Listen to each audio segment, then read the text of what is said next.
It's the end of the world as we know it, and I feel fine. Let's get out of here. Aye. Hey everybody, it's Aaron from Got a Minute. Good to see you. I hope you're doing well. I'm not a prophet. I'm just a guy that's like telling you I think Jesus is coming. Go Jesus, go. That means, I can't wait for Jesus to do his thing. We're waiting for the rapture of the church before these 7 years of tribulation. At least that's my perspective. That's how I study things out. And we are going to continue with the theme of the eclipse, this April 8th eclipse. I think it's very significant. I don't know if the rapture is happening before, during, or after it. By the way, Matthew 24:36 is not talking about the rapture. It's talking about when the heavens and earth pass away. Read the verse before it. Thank you for all the support. Links are in the bottom, in the description box. If you want to hop on our Discord, links are in the bottom. Got mugs and t-shirts. Links are in the bottom. Facebook group, links are in the bottom. Telegram group, links in the bottom. Comment section in the bottom. Let's go, Team Jesus. Okay, so not quite sure what I'm going to title this video, but I've got 18 connections with the word river and a lot of prophetic things. And why do I care? Why are we talking about the word river? It's because this eclipse, it eclipses over a little Egypt, where the two main rivers of the USA meet. In the Mississippi River and the Ohio River meet at the bottom of Little Egypt, and it kind of, in a way, looks like the rivers in Egypt, and like the real Egypt, and then there's a Little Egypt in the USA. So I got this map, and got this from our website. Looks like it's called American Rivers, a graphic, but you can see that most of the water flows through that Mississippi River area, where they meet up right in the Little Egypt. So rivers seem to be a very prophetic thing, and I'm just going to zip through the Bible and kind of bring up some of these places where the word river is. And could God be pointing to this river here, where the 2017 eclipse and the 2024 meet up, where the two rivers meet, the Mississippi River and the Ohio River, they meet up in a big way. It's the biggest conjunction in the United States, and it just so happens that the eclipse went over this location. Well, if we go to Daniel 12, 5 verse 5 through 7, what's going on here? Here's point number 1 with the river connection. This is when Michael stands up.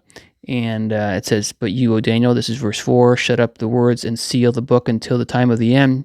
Many shall run to and fro, and knowledge shall increase. Then I, Daniel, looked, and there stood two others, one on this river bank, and the other on the other river bank. And one said to the man clothed in linen, Who is above the waters of the river? How long shall the fulfillment of these wonders be? Then I heard the man clothed in linen, who was above the waters of the river, when he had held up his right hand and on his left hand to heaven." We know the rest of it, a time, times, and a half a time. But the point is, it was at a river. Why is there all these river connections? Daniel 10 verse 4, since we're in Daniel, it says, "Now on the 24th day of the first month, as I was by the side of the great river, that is the Tigris, I lifted up my eyes and looked. And behold, a certain man clothed in linen, whose waist was girded with gold and Uphaz." Lots more description, but another vision by the river. So Daniel 12, a vision by the river, or a prophecy by the river. Daniel 10, a prophecy by the river. Daniel 8, a prophecy by the river. I'll tell you what, I won't even bother reading it, but it's the vision of the ram and the goat. But that was all by the river. That was point number 3. The fourth point, Daniel chapter 5. This is when we've got Babylon taken over by the Persians.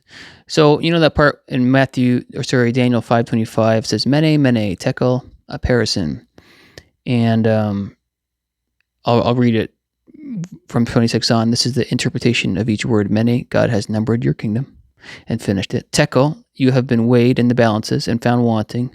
Perez, your kingdom has been divided and given to the Medes and Persians.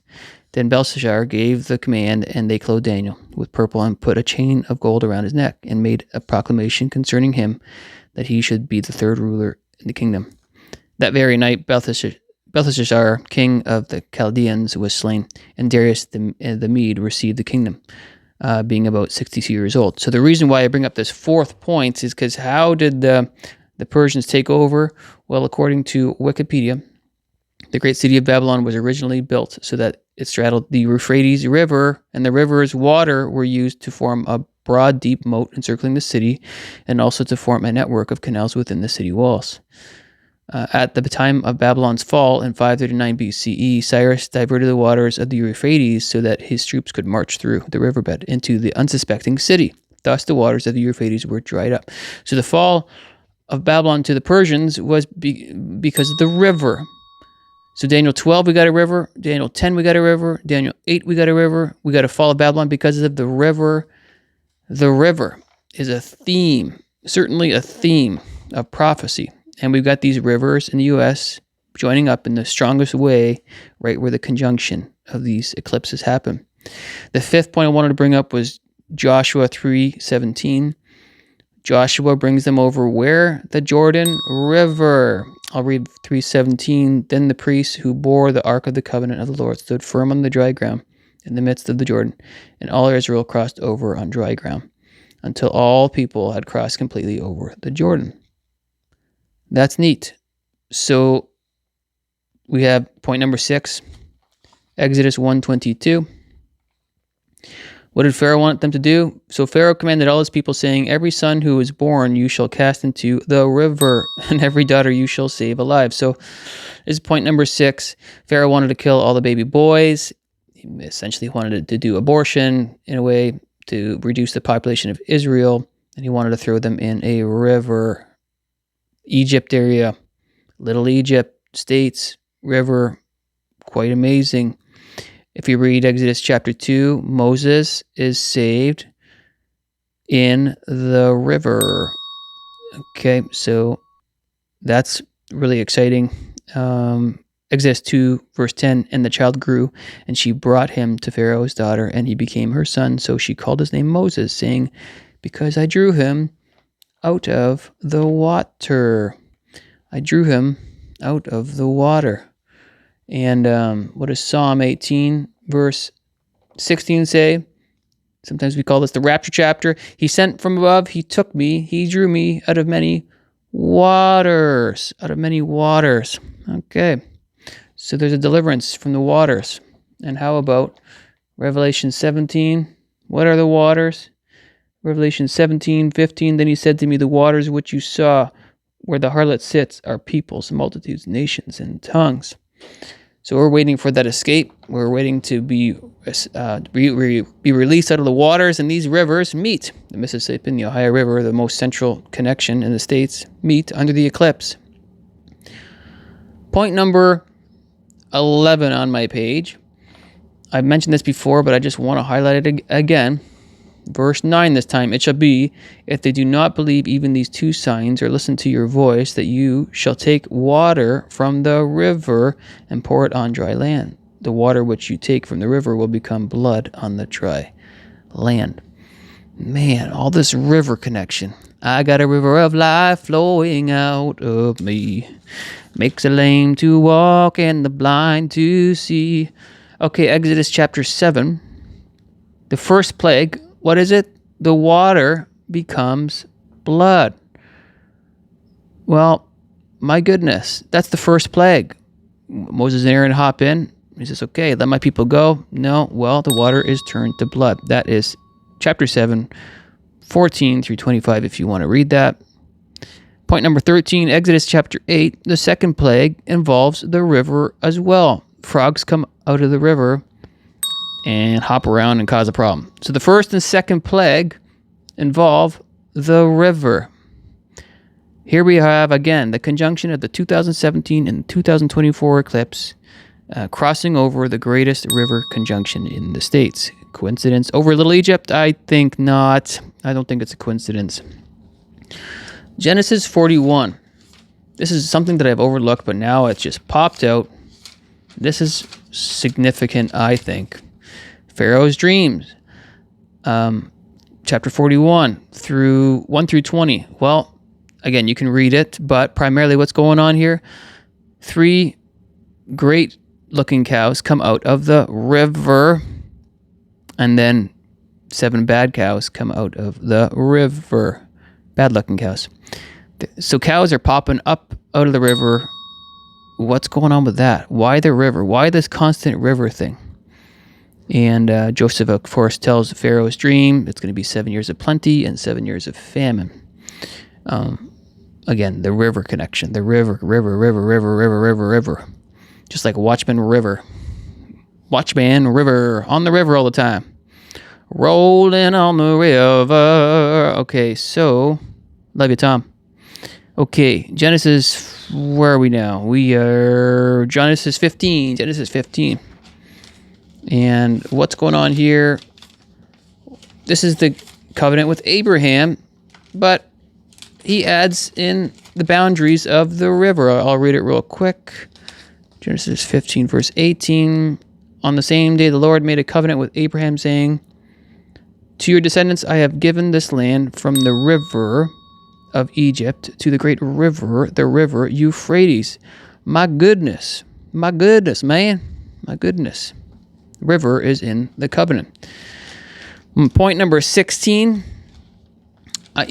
This could have been content that I probably will maybe slow it down and read through it all, but I just wanted to kind of hammer it home real quick. Genesis 6 through 9. It's not really a river, but the whole story is a story of water. It's the Noah story. It's the flood. It's the great water flood. 6 through 9, and judgment came through water. That's what God seems to do. So that's Genesis chapter 6 through 9. Okay, Genesis chapter 2, right off the bat, the second chapter, we have how many rivers? We have 4 rivers. I'll read it from chapter 2, verse 9. And out of the ground the Lord God made every tree grow that is pleasant to the sight and good for food. The tree of life was also in the midst of the garden, and the tree of knowledge of the good and evil. Now a river went out of Eden to water the garden.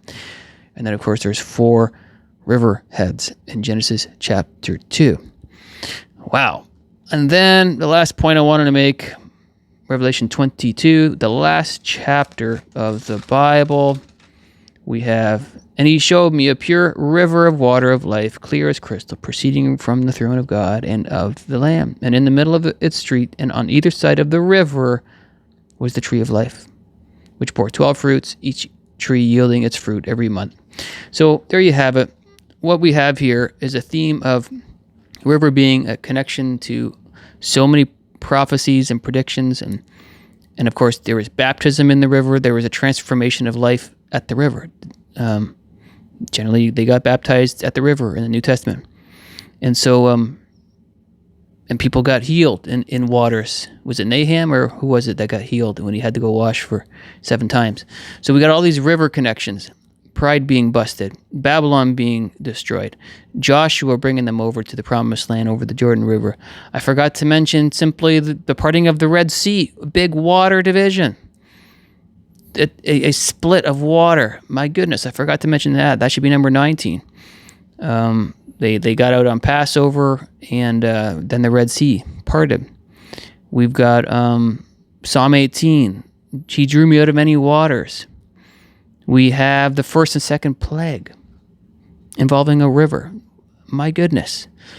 We have the 7 cows coming out of the river. And could the first eclipse, the 2017, be representing the 7 fatten years of the cow? And then the 2024 will be representing the 7 bad years of the cows. Very possible.